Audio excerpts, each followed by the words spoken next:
Yeah, okay, see na see. For free baby holo two edi we na pepe from am na fi indi sending from Black Stars in same. Of course, yes, definitely Black Stars. But opeja wadi enu mfama me why. Peja mkoso. Okay. Yeah. Okay. And also and some of you pa. Yeah. I was your sheni e ka ho asem. Na ye be council. But ye walk through the narrow path of nostalgia kakra. Rich, unimade. Gabi, share, there is one thing about the World Cup. On say Oba AFCON, Oba European Championship, numina. At least they do baby utiminya some level of upset. As in the winner of the competition. It me bana babe a fairy tale story. For instance, Oba fa the Danish team, our European Championship, a surprising obia. One qualifying poll. What na dream tini baby. Na esan say war na ekwo no so kai sa Yugoslav war no. Omunye opportunity eba be ball competition no etwa so eje. Talk of the Greek team. Omeka Cho say Greece had 12 gods. Talk of that team. Out to Rehegel. Edo omo eje European Championship 2004. No bi ani da so obi anjene omo humpo. Omo bampo one of their players. Or then the partner I prepare omo ba be worry. Omo show mu date, omo show mu date no. Omo de ane say after 3 matches na ye be fie inti aware no ye be to aso. I think it was Farias. So Kaisa Greece team no. Karistas mo, Farias mo na omo team no. Edidaso onim. The hu ni say Socrates Papastopoulos. The hu ni say Greece ababa beje European Championship. Surprisingly, watch it, the host nation here, Portugal, star-studded team. At the first game. As also at France, also defending champions of Europe. Watch also Arsenal. As the Czech Republic, also Pavel Nedved squad. Now, man for believe say, sir, almost squad no. They had the potential say on betting European Championship no, and also watch almost outside the Portugal, how good work the grand finale. Nina SCC ewo football num SCC ewo Euros. But Rich and Gabi adia baako NC onte ho abakosem na waka wonsem bebre has to do with the World Cup. World Cup a very rare onte say yes nation bia yenim so obetimi age World Cup age. Gabi minim so on me ya agena what bi abakosem da. Say nation dia wonim say ontimi nje World Cup and that so nim obi anjere so betimi age World Cup agibida. It has always been the usual suspect. Ebia France ebeji 98 World Cup na quite surprising. But obi anso no nim France or no so the football echi ache onim France dada. Onim Michel Platini mu dada no. Onim said the France a produce talent over the period so. Jean-Pierre Papin mo and himself France edge World Cup na enye won na just a matter of time just like Spain there and near to almost perennial underachievers because consistently they had always produced talent so you respect that come someday ombe wini competition be na edaho so France there na da ye twa kekese ebesi NC and France winning the World Cup na enya dia na ye that's surprising. Rich, from 98, Baba Pim, na me patcho when Japan, South Korea 2002. It was Brazil, me wa. Brazil, Rich, no one said Brazil edge World Cup. Omo the share competition as a crowd. In fact, South America na omo bona fide property. As omo birthright from Uruguay. Or Genedi, Argentina, Baba Brazil, Genedi. At a point, no World Cup na nkasa. Near bo the South Americans na yo edie so Brazil Japan South Korea 2002 so no say babeje no na enye won and na me remfi say that time me under France in pass had it not been France and Canada past 3 World Cups and near bono na nka Brazil na eje ato aso because they had won the 1994 World Cup against Italy omo ball penalty shootout Baggio that handsome chap or a Buddhist no on na Madonna musician they can say open the hairstyle no can say ra one for FIFA memfa mame so sa almost squad no when him say sa World Cup no Ronaldo Kobio na no ya akwaketwa rate okay 94 World Cup no Ronaldo was part of their squad no oya akwaketwa wasi so a oba enti ufa Brazil squad a waji 94 World Cup wasamba 1998 World Cup grand finale and no be anim so am a hot favorite so mbe wini if not for the mafia course of France gabi win my dear course hotel ana Brazil edano me papa kuma da God nya me fa ne kransie yi no ya adwuma hotel ho unim se besina amanfo antias Ronaldo convulsion na also fine oni me di unkomo bebre enema bebre ene si ansa na sa grand finale na ba so ama France asho mo Leblanc asho mo by free unanswered goals so aside by 98 World Cup aside boko grand finale and aside by Japan South Korea 2002 aside by J next say France and J sa 3 World Cups ni na de call you 2006 who won the World Cup? Rich, it was Italy, the Azuris of Italy. How many first time was I know Edge World Cup no? And Italy Edge World Cup no? Anyone? Because already only a part of the big boys. Names no more count that. Anyone? 2010 and Spain and near Shen and Nimuacha were producing talent upon talent. Finally, Abababache in the World Cup. 2014 was who? It was Germany. They've always been part of the big boys. And I reached 2018. Me patcho hwana Ebabeje no. Air France. Me boa. No a boy no France and Croatia boy ya. Kylian Mbappe. Oyo mu adwuma sa. France won it. Reach the last World Cup. Your boy was Argentina. And also France before yeah. On the France record grand finale. And also Argentina edge World Cup no. China na acha no mo share ni mo acha na e obi awon. Where the stars were producing particularly Leo Messi. Na de ba ko obi ade bo ne sobo say so so ye guy pa dia we guy a. Also so the World Cup no edem Argentina. And finally they won it. They had won it before under Diego Armando Maradona. But me make us with Leo Messi tie no finally they won it again. Rich one said they had kokoye and Argentina proud to that na Messi had the omo age Copa America ni nyina or the omo age. And to going into this World Cup, idea baako ye obvious. You could have fairy tale stories about the World Cup. Obetimi aka akwa Croatia fast we do World Cup semi-finals. Na so surprising because obi anyone expected say Croatia be do World Cup semi-finals. Of course, na Boban, na yenim Boban baller all ball any level. So kai Boban. No onim ball bodo to talk of Devosuka mo. Na yenim omo level. But Rich, obi expected na the man dey no so exciting. No okay ko mo fast you Germany free. On na Germany free mo no. Germany coach then now we're making bad statement be about African teams. On the car say Africa ain't deserve 3 slots. I said that time Africa or 3 slots. And I'll say, me patcha I'm checking the name. My name na escaping me. I think it was Betty Votes. Betty Votes should be the person. Gabi Tram. I'll say Africa slot me and Sana. Ye crano. Anka yen jim free and sem. Na slot ne doso. Me kaipa. At the time now, Croatia actually almost young who adwuma no. And my energy year pa. And suddenly Croatia babenya support. Every Africans ho. Croatia koya could do semi-finals. The World Cup ne dey na ontiminji. And finally, they met their match in the host nation France. France show 2-1. Tif Rich, also generally about the World Cup. There have been a lot of stories about the World Cup. Fairy tale stories. But the beauty I had the grand finale say, finally, Yenya and underdog say, oh no, I achieved the ultimate. No, it has never happened. It has always been the big boys as usual. And almost your mwadi. So if I know you anything to go by, then clearly, Ube's a World Cup near Babebono. A Caribbean World Cup, I am crying there, seniors no mwadi. I will know be am pay. So the year be so hanum you say. So why na ekwa World Cup no?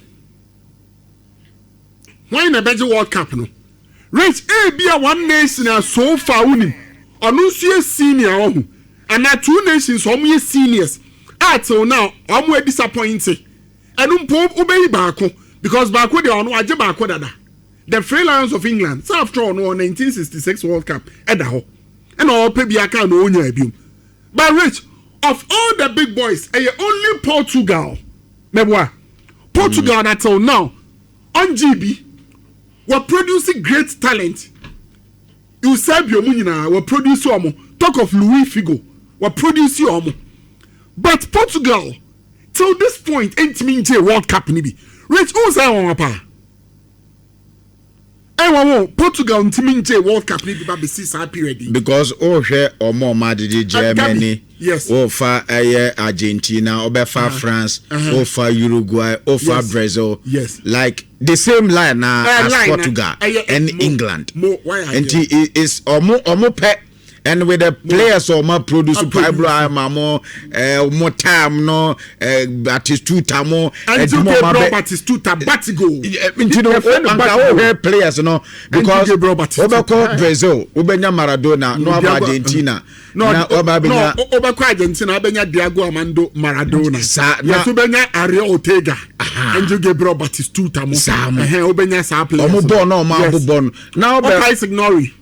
Oh yes. What they about Portugal for the Ronaldo mutam Luis Figo mutam no. Na say omuntimi GBA. No ABB because that time no any omo prime no any DNA hovi around no. Omu nyina agege omo de. Omu nyina agege omo de. Etu shemu so far. Portugal mom any big boy who expects or sanka by now no so age World Cup ni bi onje. Okay. Portugal. Spain de ne de ekọ. Spain cry there. Oje ne kwa no oji iro eka ho asa nso defend so iro no osan defend meboa osan defend ni iro eka ho enti se waje iro ni bi na waje UEFA Nations League say no so waje bi but World Cup no a woji e ma yehu se waba be dance table of men no eno de Portugal GB sincere rich say akoko ba ne say Ronaldo retire ade ba ko a obesu agu ne mu pa wo ho sa ade no eye no eno no ni Messi debate of course in terms of talent say ka talent pa yen na nim say no de Messi Ronaldo nto no ne skill set ball na mu but of course Ronaldo de no hard work ne de e na odebo but da bia no nim say sa bragging right no wo ho na so reality ne say onto no however Ukansem na kana baba besia. First na na boys na kwa twe ade ba ko aba. Obo se wanka se nuanom fatile omo ba twe aba sisia na se senior ade aye kai kra Messi so a champion ampa onje World Cup ni bi meboa enya na ne ye de bo ne so bo Messi so a champion onje World Cup ni bi this year waje and then the last game obi ehun se eye ono aduma ni nyina eye Messi ni Mbappe na omo boss a World Cup finals Messi Mbappe. And I say Gabi, Messi agene di ato. So when come Cristiano Ronaldo's World Cup trophy? That is the multi-million-dollar question in here we asking.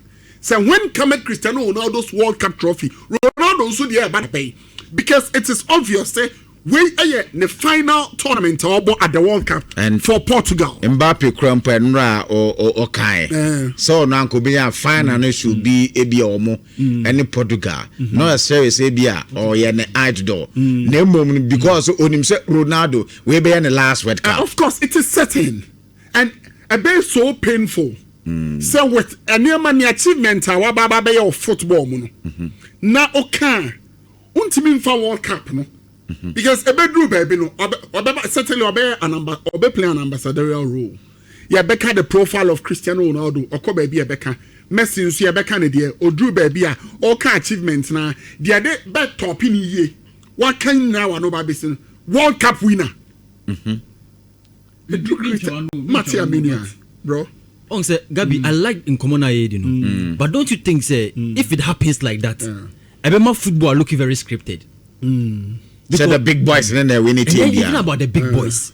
Say see Obi Kase Messi agene die. Into Ronaldo into any die this time around. Don't you think say Ebema football look scripted because the expectation is that okay. On said he said he didn't come. yes Messi agene die oni Argentina agene die inti Messi agene die dia e wo se Ronaldo agene die Ronaldo so agene die Ronaldo so agene ampampa na esi but a bit depending on how omo fast with GN because obi an say Argentina de omo GN it wasn't like just say ya mo tough time omo first game niema nkoye na wunya have need otia o na niema nkoye the last game on ba against obi hu the way game ni say den enye rando koro mu ani mo niema omo ye ya anka e bia anka godi Argentina for and it depending on how wo me fast wa je no ana wake up no so obi a waji bia ni ho a as we kase we there as we be embre na what they fast wa je so most observe ya dey bi most of the Ballon d'Or winners so SA World Cup trophy so so when you come no most of them no essence World Cup trophy na Cristiano Ronaldo we ni bia na ya who say ya pa so me baby a wo de ekono ma hu baby a me hu baby a de ekọ mesa back to but mpese minya the clear picture of fair 3 no rich me that ma can say na wi say o hwe enema critically na offer biometrics France will be the most favorite to win the competition. You ask me so why? Rich meba the 3 major tournaments yabo. One talk of the World Cup. France won the World Cup 2018. Meboa. Good. Already 2018 World Cup no. And so what's also could 2022 World Cup Gabi. Shade. What's also 2022 World Cup finals. No. The last Euros your boy no. Idea Baby World Cup Munsuno was also a finalist.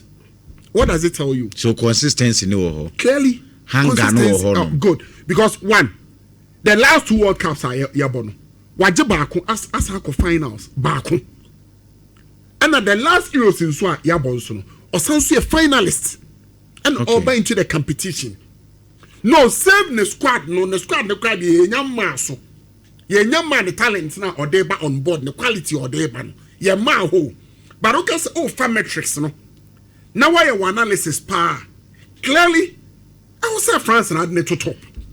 Okay, yes, France no so the to top untimi information bia en to top France where World Cup winner or J World Cup no the following World Cup are your boy no or some finals or we so the last major competition so yabo e wo Europe no so or some a finalist. So Oshaniama from that perspective it tells you say Obiama na a favorite for the competition it should be France. Sanction equality so or so Ediaba on board. Talk of Ousmane Dembele, a Ballon d'Or winner, Kylian Mbappé Lotain. Talk of Michel Olise, Bayern Munich. One who almost quartet no attacking quartet no. I have Ryan Shekimo. See, I can see a almost talent. They have quality, they have talent aplenty. Talk of the N'Golo Contes. Why? I mean, so can say, oh, boy. Yen say them be a squad, so be France squad in a way. Almost a France squad comparatively more frightening than any other squad. Meaning say bro, meaning so what they make because so many one they deadly because obi at me say go obi at me say do say Bradley Bacola omo nyina at me say Bradley Bacola e bia wa adwen ya say bia game omo ne Cote d'Ivoire boy we hear who so you could see say the other players ni nyina Lucas Hernandez on free squad mo Lucas Hernandez is also part of the squad and rate the bro Fachemi Randall Kolomuani oh say France you can say bomb squad no there as akwa there tie okay say bomb squad na me try dey bi one experience oh yes quality say offer some factors na e ma France e dance okay. Because I didn't know be dance look at the Aston Villa yenim Abrantia no level Malo Gusto that Chelsea boy and also Lucas Hernandez Paris Saint-Germain and also Theo Hernandez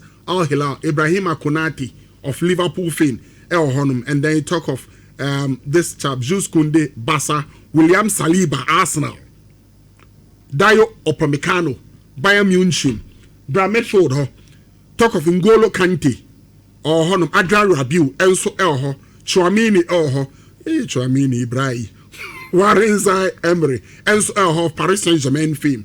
And even what we call balance, Oba midfield in Swa, there is balance in midfield. Okay. Rich, Gabi. Yamna forwards.